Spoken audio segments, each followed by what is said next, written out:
Marty, and I just can't stress the importance of, as we reopen, and the conversations that we're having in the city of Boston, whether it's restaurants or barbershops or salons or schools, the importance of staying very attentive to making sure that we take care of our individual health by wearing face masks and keeping social distancing.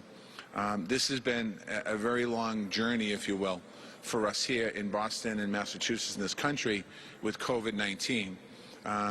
And in order for us to continue moving forward, we can't lose sight of all the incredible work that's been done, and we can't also lose sight of all of the people that have lost their life because of COVID-19.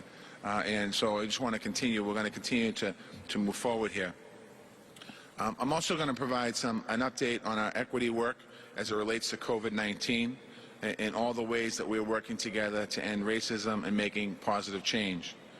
I want to start with the issues of housing security because it's a pressing issue right now, and it's certainly part of our equity conversation that we're having in the city. There was a report released this weekend about the threat of widespread evictions. Many of the news outlets picked up on it. After the federal unemployment relief runs out and our state eviction moratorium ends, we are going to be happy to provide the data for that report because we've been tracking these needs and working to meet them for quite some time here. By creating our Office of Housing Stability and by investing in affordable housing and by advocating for greater tenant protections. The budget approved last week expands that work with $60 million of new investment, and we filed several bills that are currently at the in the legislature right now to protect tenants and increase housing stability. We have a bill that guarantees tenants of buildings the right to buy that building with a nonprofit partner if that building goes on the market. We have a bill that protects elderly tenants from evictions and displacement. And we have a bill that guarantees tenants facing eviction the right to legal representation, just like criminal defendants get. That continues to be a priority. And I support a bill filed by State Senator Sal DiDomenico to pilot the right to counsel for tenants impacted by COVID-19.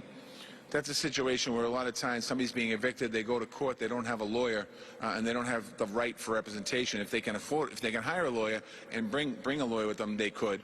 But most of these people, they can't. They're being evicted for failure to pay rent, and they don't have the ability to hire a lawyer in that particular case.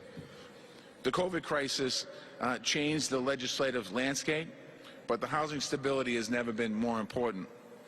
We are facing profound economic uncertainty right now, and thousands of families, seniors, and workers are facing profound housing inequities and insecurities. We need to do everything we can to support our residents through this crisis and beyond. We've made $8 million available for renter relief to those not eligible for unemployment insurance. As of last week, we've distributed over $1 million of those funds to cover rent for hundreds of households all across the city of Boston. And we continue to distribute these funds as needed. But relief is only one part of our response. As a Commonwealth, we need to protect families and our communities from the threat of eviction and displacement. So I'm asking the state to extend the eviction moratorium for as long as it takes to protect housing stability here in the city of Boston, but also throughout the entire Commonwealth of Massachusetts. And whatever supports are necessary to protect landlords from foreclosures and other harms. Rep. Kevin Honan from Brighton and Rep. Mike Conley's bill extended the moratorium for 12 months and adds relief for landlords. Housing insecurity is clearly an issue of racial equality as well as general economic disruption. Our data shows that communities of color are more vulnerable to evictions and burdensome rents. And that is due to large part to history of being excluded from housing opportunities that took place all across our country, not just here in the Commonwealth of Massachusetts.